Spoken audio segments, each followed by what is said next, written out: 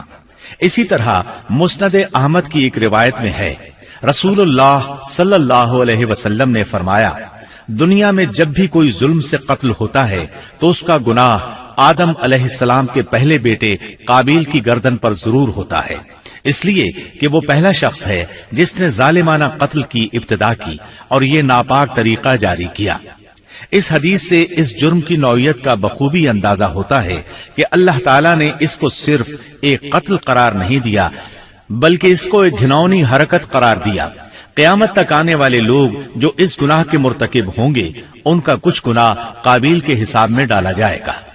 حابیل کو قتل کرنے کے بعد قابیل نے اپنی بیوی کو ساتھ لیا اور دور دراز نرم زمین کے پاس جا کر رہائش پذیر ہو گیا اور آدم علیہ السلام کے سامنے تک نہ ہوا۔ آدم علیہ السلام پہاڑوں کے قریب ایک بستی میں رہ رہے تھے، یہ ان سے بہت دور جا بسا تھا۔ اس طرح قابیل کا آدم علیہ السلام سے رابطہ بالکل ختم ہو گیا اور اس سے ایک نئی نسل کی ابتدا ہوئی۔ فحاشی اور اریانی کو ان کے ہاں عروج حاصل تھا۔ عبادت یہ لوگ اگرچہ اللہ ہی کی کرتے تھے لیکن آدم علیہ السلام کی شریعت کے خلاف بے حیائی کے دل دادا تھے۔ تقوی کی قلت، احکام الہی کی نافرمانی اور فحاشی کا فروغ ان کے شب و روز کا معمول تھا۔ اس کے بعد لوگ دو گروہوں میں تقسیم ہو گئے، شریر اور برے لوگ قابیل کے ساتھ مل گئے اور آدم علیہ السلام کے دیگر بیٹے اور نیک لوگ آدم علیہ السلام کے ساتھ مل گئے۔ آدم علیہ السلام 960 سال زندہ رہے۔ ان کی کل عمر تو 1000 سال تھی لیکن 40 سال کم کر دی گئی۔ سیدنا ابو ہریرہ رضی اللہ عنہ بیان کرتے ہیں کہ رسول اللہ صلی اللہ علیہ وسلم نے فرمایا، جب اللہ نے آدم علیہ السلام کو پیدا فرمایا تو ان کی پیٹھ پر ہاتھ پھیرا، اس طرح قیامت تک جتنے انسان پیدا ہونے والے تھے ان کی روحیں وجود میں آ گئیں۔ پھر ہر انسان کی آنکھوں کے درمیان ایک نور رکھ کر آدم علیہ السلام کے سامنے پیش کیا۔ انہوں نے پوچھا، یا اللہ یہ کون ہے؟ اللہ نے فرمایا، یہ تیری اولاد ہے۔ ان میں سے ایک کی پیشانی کی چمک آدم علیہ السلام کو بہت اچھی لگی۔ انہوں نے پوچھا، یا اللہ یہ کون ہے؟ جواب ملا، یہ تیری اولاد میں سے بہت دور جا کر ہیں، ان کا نام داؤد ہے۔ پوچھا، ان کی عمر کتنی ہے؟ فرمایا 60 سال۔ آدم علیہ السلام کہنے لگے، یا اللہ 40 سال میری عمر میں سے ان کی عمر میں شامل کر دے۔ اس سلسلے میں دوسری روایت یوں آئی ہے، جب آدم علیہ السلام کی روح قبض کرنے کے لیے فرشتہ آیا تو وہ کہنے لگے، میری عمر میں تو ابھی 40 سال باقی ہیں۔ اس وقت ان کی عمر 960 سال تھی۔ انبیاء اپنی عمر سے واقف ہوتے ہیں۔ فرشتے نے کہا، کیا آپ کو یاد نہیں آپ نے اپنی عمر کے 40 سال اپنی اولاد داؤد کو ہبہ کر دیے تھے؟ رسول اللہ صلی اللہ علیہ وسلم نے فرمایا، چونکہ آدم علیہ السلام نے انکار کیا تو ان کی اولاد بھی انکار کی عادی ہے۔ آدم علیہ السلام خود بھول گئے، ان کی اولاد بھی بھولتی ہے۔ آدم علیہ السلام نے خطا کی، ان کی اولاد بھی خطا کرتی ہے۔ حابیل کے قتل کے بعد اللہ تعالیٰ نے آدم اور حوا علیہم السلام کو اس کا نعم البدل عطا کیا۔ اس کا نام انہوں نے شیس رکھا۔ شیس کا مطلب ہے اللہ کا دیا ہوا تحفہ۔ حابیل کے قتل پر آدم اور حوا علیہم السلام دونوں بہت غمگین ہوئے، اس لیے اللہ نے بدلے میں انہیں شیس علیہ السلام عطا فرمائے۔ سیدنا ابو ذر غفاری رضی اللہ عنہ سے مروی ایک صحیح حدیث میں ہے کہ رسول اللہ صلی اللہ علیہ وسلم نے فرمایا، اللہ تعالیٰ نے 104 صحیفے نازل فرمائے، ان میں سے 50 صحیفے شیس علیہ السلام پر نازل ہوئے۔ ان صحیفوں میں ایسے قوانین، اصول اور ضابطے تھے جن سے انسانیت کی زندگی منظم ہوتی ہے۔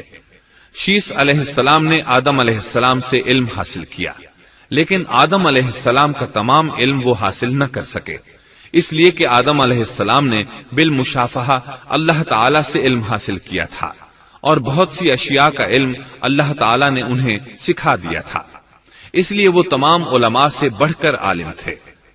شیس علیہ السلام نے آدم علیہ السلام سے علوم سیکھ کر لوگوں کو سکھائے۔ لوگوں نے ان سے مختلف علوم، فنون اور پیشے سیکھے۔ انہیں شہروں میں رہنے سہنے کے بارے میں تعلیم دی۔